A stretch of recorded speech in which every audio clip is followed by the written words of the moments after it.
Jhansi serial episode 344 26 ఫిబ్రవరి 2026 ఏం జరిగిందో చూద్దాం. కరెక్ట్గా ఝాన్సీ లోపలికి వెళ్ళే టయానికి ప్రియాంక వచ్చి అడ్డుపడుతుంది. పేపర్స్ తీసుకొచ్చి కానిస్టేబుల్కి చూపించి, సార్ గౌతమ్ గారు నాకు కాబోయే భర్త, నేను లోపలికి వెళ్తాను అని అంటుంది.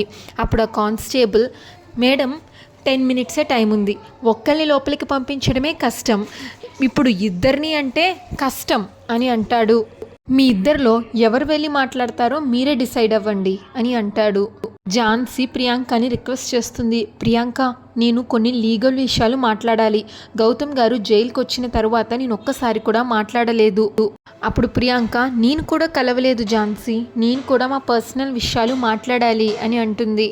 అప్పుడు ఝాన్సీ, నువ్వు రేపొచ్చి మాట్లాడొచ్చు కదా అని అంటే, ప్రియాంక, నువ్వు కూడా రేపొచ్చి మాట్లాడొచ్చు కదా ఝాన్సీ అని అంటుంది. అప్పుడు ఆ కానిస్టేబుల్, మీరు ఇలా తేల్చుకోలేరులే కానీ నేనే వెళ్ళి గౌతమ్ గారిని అడిగి వస్తాను, ఎవరితో మాట్లాడారో ఆయనే చెప్తారు అని అంటాడు. కానిస్టేబుల్ వెళ్ళి అడిగి వచ్చి, ఝాన్సీ మేడం మీరు వెళ్ళండి, గౌతమ్ సార్ మిమ్మల్ని రమ్మంటున్నారు అని ఝాన్సీతో చెప్తాడు.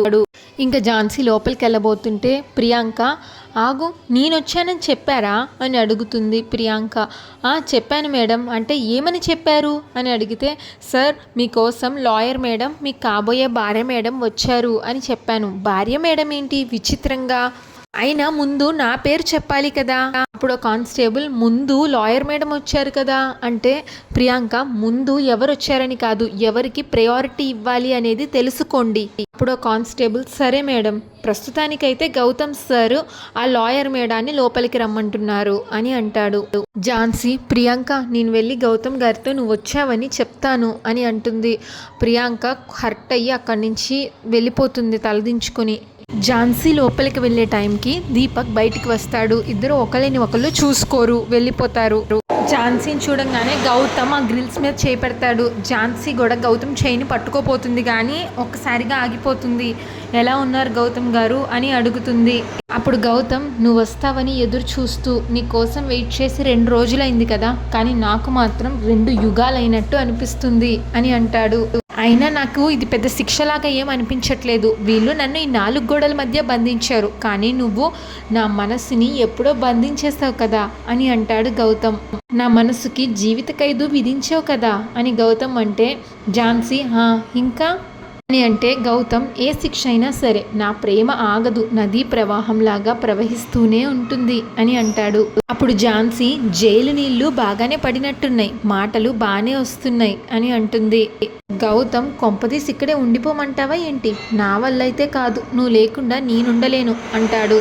ఝాన్సీ, అబ్బా ఆపుతారా గౌతమ్ గారు, ఈ డైలాగ్స్ ఎందుకు, ఇలాంటి డైలాగ్స్ కొట్టి మీరు ఆనందంగా ఉన్నట్లు నటిస్తున్నారు, నాకు తెలీదా మీరు ఎలా ఉన్నారు అనేది అంటే, గౌతమ్, తెలుసు కాబట్టే నిన్ను ఇంకా బాధ పెట్టకుండా నవ్వించాలని నా చిన్న ప్రయత్నం ఝాన్సీ అంటాడు గౌతమ్. ఇంకా ఝాన్సీ ఆ గ్రిల్స్ మీద చేయి పెడితే గౌతమ్ ఝాన్సీ చేయి పట్టుకుంటాడు. ఇంకా అవును అమ్మేంటి అలా అయిపోయింది 2 రోజులకే అని గౌతమ్ అడిగితే, ఏం లేదు, దేవుడికి దండం పెట్టుకొని ఉపవాసం ఉంటున్నారు, అందుకే అలా అయిపోయారు అని అంటుంది ఝాన్సీ. అప్పుడు గౌతమ్ ఏదో ఒకటి చేసి, అమ్మ ఈ ఉపవాసాలు జాగారాలు మానేసేలాగా చెయ్యి, అమ్మని జాగ్రత్తగా చూసుకో అని అంటాడు. అంటే మిగిలిన వాళ్ళని ఏం చూసుకోవద్దా అని అంటుంది ఝాన్సీ. అలా అని కాదు, నాకేమన్నా అయితే ద మోస్ట్ ఎఫెక్టెడ్ పర్సన్స్ 2 ఉన్నారు, ఒకరు అమ్మ అని అంటాడు. మరి ఇంకొకరు అని అడిగితే, అది ఝాన్సీ అని ఒక లాయర్ ఉంది, తన గురించి నీకు తెలుసు కదా ఝాన్సీ అని చెప్తాడు. మిమ్మల్ని పెళ్లి చేసుకోవడానికి బయట ఒక అమ్మాయి తహతహలాడిపోతుంది, మీ ఇంట్లో వాళ్ళు కూడా మీకు ఆ అమ్మాయినిచ్చి పెళ్లి చేయాలి అనుకుంటున్నారు, మీరు ఇలాంటి టైంలో నా గురించి ఇలా అని ఝాన్సీ అంటుంటే, మాట్లాడటం కరెక్ట్ కాదు, నీకు ఆల్రెడీ చెప్పాను కూడా ఝాన్సీ, నీకు ఆల్రెడీ చెప్పాను కదా, నువ్వు తప్ప నా లైఫ్లో వేరే ఏ అమ్మాయి లేదు. సరే నువ్వు ఇక్కడికి వస్తున్నట్లు ఎవరెవరికి తెలుసు ఝాన్సీ అంటే, ఎందుకు అని అడుగుతుంది ఝాన్సీ. ఎందుకంటే నువ్వు చాలా జాగ్రత్తగా ఉండాలి ఝాన్సీ, ఈరోజు నాకు ఈ పరిస్థితి రావడానికి కారణం నువ్వు అప్రమత్తంగా లేకపోవడమే అని అంటాడు. శత్రువు ఎవరో మన చుట్టుపక్కలనే ఉన్నాడు, మన ప్రతి కదలికను గమనిస్తున్నాడు. రాణి హస్బెండ్ శ్రీధర్ ఎలాంటి వాడు అని అడుగుతాడు గౌతమ్. మంచివాడే, ఎందుకు అలా అడుగుతున్నారు అని అడుగుతుంది ఝాన్సీ. గౌతమ్, నేను ఆ రోజు రాత్రి రాణి వాళ్ళ ఇంట్లో ఉన్న సంగతి నీకు నాకు రాణి శ్రీధర్ తప్ప ఎవ్వరికీ తెలీదు, పోలీసులు నన్ను అరెస్ట్ చేయడానికి డైరెక్ట్గా శ్రీధర్ వాళ్ళ ఇంటికి ఎలా వచ్చారు? మనం వీరయ్య ఇంటికి వెళ్ళేది 3వ కంటికి కూడా తెలీదు. మధ్యలో ఒకసారి మనకి రాణి ఫోన్ చేసింది. ఈ విషయం కూడా నీకు నాకు రాణికి శ్రీధర్కి తప్ప ఎవ్వరికి తెలీదు. కానీ వీరయ్య ఇంటికి మనం వెళ్తున్నామని తెలుసుకొని మనకంటే ముందే అక్కడ రెడీగా ఉండి నేను వీరయ్యకి డబ్బులు ఇచ్చేది ఫోటో తీశారు. ఆ ఫోటో కాస్త కోర్టులో వేరే విధంగా పోర్ట్రే చేశారు. నేను ఈ కేసులో ఇరుక్కోవడానికి కీలకమైంది అదే కదా అని గౌతమ్ అంటాడు. అదొక్కటే కాదు, నేను వరంగల్కి కాకుండా తనకు వచ్చిన సంగతి కూడా నీకు నాకు రాణికి శ్రీధర్కి తప్ప మరెవ్వరికీ తెలీదు. నా మొబైల్లో నేను తీసుకున్న సెల్ఫీ బయటికి ఎలా వచ్చింది? ఆ రోజు నేను రాణి వాళ్ళ ఇంట్లో నా ఫోన్ కనిపించట్లేదు అని వెతుక్కుంటూ ఉంటే ఛార్జింగ్ పెట్టాను అని శ్రీధర్ నా ఫోన్ నాకు ఇచ్చాడు. అసలు నా ఫోన్ తీయాల్సిన అవసరం శ్రీధర్కి ఏముంది? ఛార్జింగ్ పెట్టాను అని చెప్పాడు కదా అని ఝాన్సీ అంటే, అదే అసలు నా ఫోన్ ముందుగా ఓపెన్ చేసి చూస్తేనే కదా అందులో ఛార్జింగ్ లేదు అన్న విషయం తనకి తెలిసేది అని అంటాడు గౌతమ్. అసలు చూడాల్సిన అవసరం ఏంటి అని గౌతమ్ అంటే, ఝాన్సీ అంటే ఏంటి ఇప్పుడు శ్రీధర్ని అనుమానిస్తున్నారా గౌతమ్ గారు అని అంటాడు. అప్పుడు గౌతమ్ మనం ఉన్న వృత్తిలో అందరినీ అనుమానించడమే అవసరం అని అంటాడు. అందులోనూ ఇప్పుడున్న పరిస్థితి ఈ ఆలోచనలను రెట్టింపు చేస్తుంది.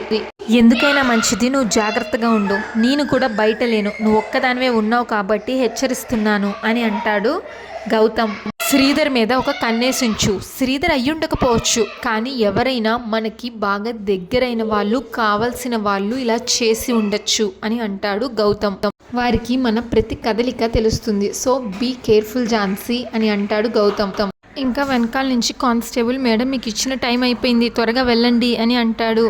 సరే అండి నేను వెళ్తున్నాను అని ఝాన్సీ వెళ్ళిపోతుంటే, ఝాన్సీ కాసేపు ఉండొచ్చు కదా అంటాడు గౌతమ్.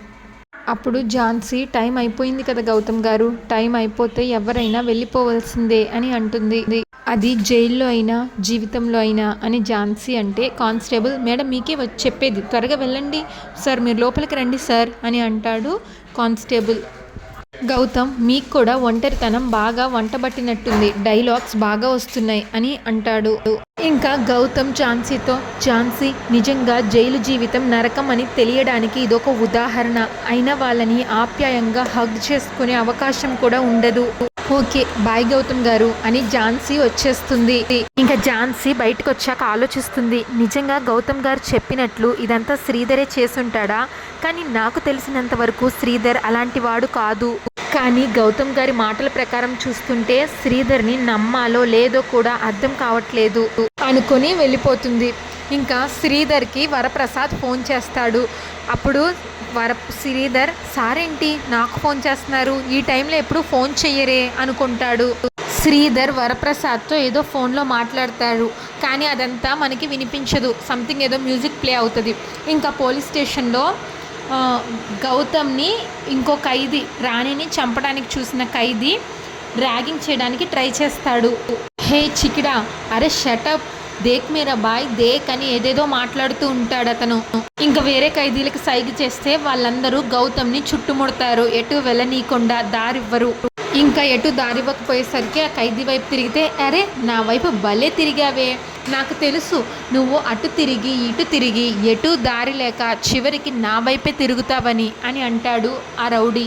ఆ రౌడీ స్టెప్స్ దగ్గర కూర్చుంటే మిగిలిన రౌడీలు గౌతమ్ని బలవంతంగా కూర్చోపెడదామని గౌతమ్ మీద చెయ్యేస్తారు. గౌతమ్ వెంటనే ఆ చెయ్యి విరిచి ఎదరికి లాగేసి చంప పగలగొడతాడు తన మీద చెయ్యేసిన రౌడీల్ని. ఆ రౌడీలందరూ భయపడిపోతారు గౌతమ్ చేసిన పనికి. అప్పుడు రాణిని చంపాలని ట్రై చేసిన రౌడీ, క్యా బాత్ హై, క్యా సీన్ హై, క్యా బాడీ హై, నువ్వు సూపర్ మ్యాన్వా, స్పైడర్ మ్యాన్వా లేక ఐరన్ మ్యాన్వా అంటూ ఏడిపిస్తారు గౌతమ్ని. ఈ బైసెప్స్ ఈ మజిల్స్ చూడండిరా, క్యా ఫిగర్ హై, ఏ చిక్టా ఆ మజిల్స్ని చూపించి ఆ బాడీని చూపించే ఆ ఇద్దరు అమ్మాయిల్ని పడేసావా అని అడుగుతాడు. ఇద్దరు అవసరమా, మాకిక్కడ ఒక్కళ్ళకే దిక్కు లేక మేమందరం అల్లాడిపోతుంటే నీకు ఇద్దరు అవసరమా, మాకొక్కరిని ఇవ్వచ్చు కదా, ప్లీజ్ ప్లీజ్ ప్లీజ్ అని అంటే గౌతమ్కి కోపం వచ్చి కొడతాడు. పిచ్చి పిచ్చిగా మాట్లాడితే పుచ్చ పగిలిపోద్ది అని వాడి పీక పట్టుకుంటాడు గౌతమ్. బయట ఆడవాళ్ళ గురించి మాట్లాడేటప్పుడు ముందు నీ సంగతి చూసుకో.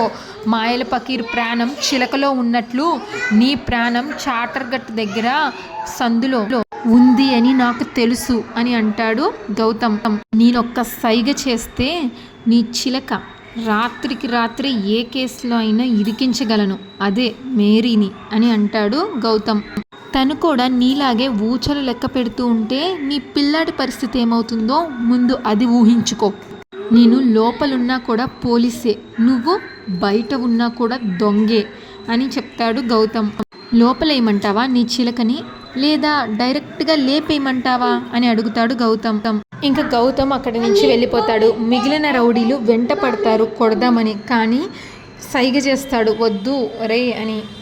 ఇంకా వాళ్ళు ఆగిపోతారు. కృష్ణప్రసాద్ న్యూస్ పేపర్ చదువుతాడు. కాఫీ తీసుకోండి అని దేవిక తీసుకొచ్చిస్తుంది. అదే టైంకి ప్రియాంక వాళ్ళ అన్నయ్య కూడా హాల్లోకి వచ్చి కూర్చుంటాడు. ప్రియాంక ఇంట్లో కోపంగా వచ్చి స్టెప్స్ ఎక్కి వెళ్ళిపోతుంది. అమ్మ ప్రియాంక ఏమైందమ్మా అలా ఉన్నావు అని కృష్ణప్రసాద్ అడిగితే ఏం సమాధానం చెప్పకుండా కోపంగా వెళ్ళిపోతుంది ప్రియాంక. కృష్ణప్రసాద్ దేవికాని అడుగుతాడు, ఏంటే తను అలా ఉంది అంటే నాకు తెలీదు, నేను మీతో పాటు ఇంట్లోనే ఉన్నాను అని అంటుంది. అలాగే ప్రియాంక వాళ్ళ అన్నయ్యని అడుగుతాడు, ఎందుకు రా తను అలా ఉంది అంటే వాడు కూడా నేను మీతో పాటు ఇంట్లోనే ఉన్నాను అని అంటుంటే ఇంకా చాలా ఆపు అంటాడు కృష్ణప్రసాద్. ప్రియాంకని చూస్తుంటే భయం వేస్తుంది. తను అనుకున్నది కావాలి, లేకపోతే ఊరుకోదు. ఎప్పుడు ఏ క్షణం ఇంట్లో సునామీ సృష్టిస్తుందా అని భయం వేస్తుంది అని కృష్ణప్రసాద్ అంటే, అనుభవించండి, చిన్నప్పటి నుంచి తను అడిగిందల్లా కాదనకుండా కొనిచ్చారు. తను మారం చేసినప్పుడల్లా గారం చేశారు, భుజానెత్తుకొని ఊరేగారు. ఇప్పుడు అది మనందరి నెత్తి మీద ఎక్కి కూర్చుంది అని అంటే కృష్ణప్రసాద్ అంటే ఏంటి, కూతుర్ని ప్రేమగా చూడడం తప్ప? అరే ఆడపిల్ల, నా దగ్గర డబ్బుంది, దాని కోరికలు తీర్చే శక్తి ఉంది, అందుకే తండ్రిని కాబట్టి అడిగిందల్లా కొనిచ్చాను. నా కూతురికి కాకపోతే ఇంకెవరికి ఖర్చు పెట్టాలి చెప్పు, నేను చేసింది తప్ప అని కృష్ణప్రసాద్ అడిగితే తప్పే అంటుంది దేవిక. అడిగింది కొనివ్వటం వేరు, అవసరమయ్యింది కొనివ్వటం వేరు. మొదటి నుంచి తను అడిగిందల్లా ఇచ్చారు కాబట్టి జైల్లో ఉన్న ఆ గౌతమ్ని కూడా అడుగుతుంది, ఇవ్వగలరా? ఇంకా ప్రియాంక తన రూమ్లోకి వెళ్ళి హ్యాండ్ బ్యాగ్ని పక్కన విసిరేస్తుంది. ఉదయం కోర్టులో నేను తన మీద గెలిచాను, కానీ తిరిగి సాయంత్రం వచ్చేసరికి తను నా మీద గెలిచింది. నో, నేను తనని గెలవనివ్వను. ఝాన్సీ ఫ్రెండ్షిప్ కోసం తనకి తొడిగిన రింగ్ని తీసి విసిరి కొడుతుంది ప్రియాంక. ఇంకా వరప్రసాద్ హాల్లో కూర్చొని ఉంటే తన వైఫ్ మృణాల్ని వచ్చి, ప్రసాద్ ఏంటి అకౌంట్ నుంచి మనీ కట్ అయినట్టు మెసేజ్ వచ్చింది, నువ్వెవరికైనా సెండ్ చేసావా అని అడుగుతుంది. వరప్రసాద్ అవును నేనే సెండ్ చేశాను అని అంటాడు. ఎవరికి అని అడుగుతుంది మృణాలిని. ఇంకెవరికి, మన పుత్రరత్నానికి అని అంటాడు వరప్రసాద్. మృణాలిని దీపక్క డబ్బులు కావాలి అని మళ్ళీ ఫోన్ చేశాడా అని అడుగుతుంది. అప్పుడు వరప్రసాద్ ఫోన్ చేయలేదు, ఇంగో మెసేజ్ చేశాడు చూడు అని చూపిస్తాడు మెసేజ్. మృణాలిని ఏంటి ప్రసాద్ ఇది, వాడికి డబ్బులు పంపించి 4-5 రోజులు అవుతుంది అంతే, మళ్ళీ ఇంత డబ్బు ఎందుకు వాడికి అని అడుగుతుంది. వరప్రసాద్ ఆ విషయం నన్ను అడిగితే నాకెలా తెలుస్తుంది, వాడిని అడగాలి కానీ అని అంటే, అసలు వాడు నాతో మాట్లాడితే కదా, ఏదన్నా అవసరానికో లేదంటే డబ్బులు కావాలంటేనో నీకు ఫోన్ అన్నా మెసేజ్ అన్నా చేస్తాడు. వాడు తా అంటే నువ్వు తందానా అంటావు అని మృణాల్ని అంటే, వరప్రసాద్ నేను తందానా అని అనకపోతే వాడిష్టం వచ్చినట్లు వాడు చేస్తాడు. అయినా నేనేం చేశాను మృణాలిని, నన్నంటావు, వాడు అడిగాడు నేను ఇచ్చాను, ఇందులో నాదేమన్నా తప్పుందా అని అడుగుతాడు. మృణాలిని ఇదే ప్రసాద్, ఇదే వాడు అడిగాడు అని చెప్పి ఎంతంటే అంతిచ్చి వాడిని పాడు చేస్తున్నావు. వరప్రసాద్ ఏంటి నేను పాడు చేస్తున్నానా వాడిని అని అడిగితే, ఎస్ నువ్వే, 100% నువ్వే. ఆల్రెడీ వాడికి అన్లిమిటెడ్ కార్డ్ ఇచ్చావు, మళ్ళీ ఇలా 4 రోజులకి 5 రోజులకి డబ్బులు పంపించడం ఏంటి అని మృణాలిని అడిగితే, కార్డ్స్ అన్ని చోట్ల పనిచేయవు కదా అందుకనే అడుగుంటాడు అని వరప్రసాద్ అంటే, నువ్వు వాడికి వకాల్తా పుచ్చుకొని మాట్లాడతావు, ఎప్పుడైనా వాడిని ప్రశ్నించావా? నీ ప్లేస్లో ఉంటే ఏ తండ్రి అయినా ఎందుకురా నీకు ఇంత డబ్బు అని అడుగుతాడు. నువ్వు ఎప్పుడైనా ఒక్కసారైనా వాడిని ఎందుకు అని అడిగావా? ఏమన్నా అంటే మన బిజీ లైఫ్లో పడి పట్టించుకోలేదు, వాడికి సరైన సమయం ఇవ్వలేదు అని అంటాం. ఇంత కష్టపడుతుంది వాడి కోసం, ఈ ప్రాసెస్లో మనం వాడికి టైం ఇవ్వలేకపోయాం. దాన్ని వాడు తప్పుగా అర్థం చేసుకుంటే నువ్వు అర్థమయ్యేలాగా వాడికి చెప్పాలి. అంతేగాని ఇలా ఎంత అంటే అంత ఇచ్చి నోరు మూయించడం కాదు. అప్పుడు వరప్రసాద్ డబ్బులు ఇవ్వక ఏం చేయమంటావు, నన్ను ఇంకేం చేయమంటావు చెప్పు అని అడుగుతాడు. మనం ఏం చేయగలమని ఊరుకుంటే ఎలా ప్రసాద్, ఇప్పటికే వాడు ఆ సురేష్ మోహన్ల స్నేహం పట్టి లేనిపోని అలవాట్లన్నీ నేర్చుకున్నాడు. మన మాట వింటలేదు. ఇప్పుడు కూడా ఇలానే వదిలేస్తే పూర్తిగా చేయి దాటిపోతాడు ప్రసాద్. మనం ఇలా ఇస్తూ పోతే వాడు ఎప్పుడు మారతాడు ప్రసాద్. ఈ విషయం గురించి ఎప్పుడు మాట్లాడాలన్నా కుదరలేదు. ఆ ఇంట్లో ఉండడం వల్ల పరిస్థితి అనుకూలించలేదు. అయినా ఇప్పుడు ఇంతకు ముందులా కాదు. అప్పుడు సిచ్యువేషన్ వేరు, ఇప్పుడు సిచ్యువేషన్ వేరు. ఇక నుంచి నాకు తెలియకుండా వాడికి డబ్బులు ఇవ్వడం చెయ్యకు. సరే అయితే నీ ఇష్టం. ఆ విషయం నీ కొడుకు చెప్పు, నాకు చెప్పకు. వాడు అడగడం మానేస్తే నీ డబ్బులు ఇవ్వడం మానేస్తా. మృణాలిని, ఏంటి ప్రసాద్ కొంచెం కూడా రెస్పాన్సిబుల్ లేనట్లు మాట్లాడుతున్నావు. తప్పు మనిద్దరిది ఉన్నా మన వల్ల వాడు పాడైపోతున్నాడని నేను రోజు బాధపడుతున్నాను. నువ్వు మాత్రం బాధ్యత లేనట్లు ఉంటావు. వాడి గురించి ఏ రోజైనా నువ్వు బాధపడటం నేను చూడలేదు. నువ్వు అసలు తండ్రివేనా అని మృణాలిని అంటుంది. అప్పుడు వరప్రసాద్, నాకు కూడా అదే డౌటు అని అంటాడు. మృణాలిని షాక్ అవుతుంది. అందరితో ఎపిసోడ్ పూర్తవుతుంది. నెక్స్ట్ ఎపిసోడ్ ప్రోమోలో ధనుంజయ్ వాళ్ళ ఇంట్లో అందరూ భోంచేస్తూ ఉండగా ధనుంజయ్ సోమేశ్వరరావుతో మృణాలిని కోర్టు నోటీస్ పంపించింది అని అంటాడు. మృణాలిని కోర్టు నోటీస్ పంపిందా, ఏమని పంపింది అని అడుగుతాడు సోమేశ్వరరావు. అలాగే ఝాన్సీ పిల్లలతో రేపు మనం కోర్టుకి వెళ్ళాలి. అక్కడ మృణాలిని అంటే మిమ్మల్ని కొన్ని క్వశ్చన్స్ అడుగుతారు, మీరు భయపడకుండా సమాధానం చెప్పాలి, ఓకేనా అని పిల్లలిద్దరికీ చెప్తుంది ఝాన్సీ. స్వీటీకి, వాళ్ళ తమ్ముడు వంశీకి. ఇంకా మృణాలిని వరప్రసాద్తో గార్డియన్షిప్ని ఛాలెంజ్ చేయాలి అంటే పిల్లలు మోస్ట్ ఇంపార్టెంట్, వాళ్ళు ఏం చెప్తారు అనే దాన్ని బట్టి ఆధారపడి ఉంటుంది అని మృణాలిని అంటుంది. ఝాన్సీ సీరియల్ రెగ్యులర్ ఎపిసోడ్ కోసం మా ఛానల్ని సబ్స్క్రైబ్ చేసుకోండి. ఈ ఎపిసోడ్ పైన మీ అభిప్రాయాన్ని తప్పకుండా కామెంట్ చేయండి. Thanks for watching.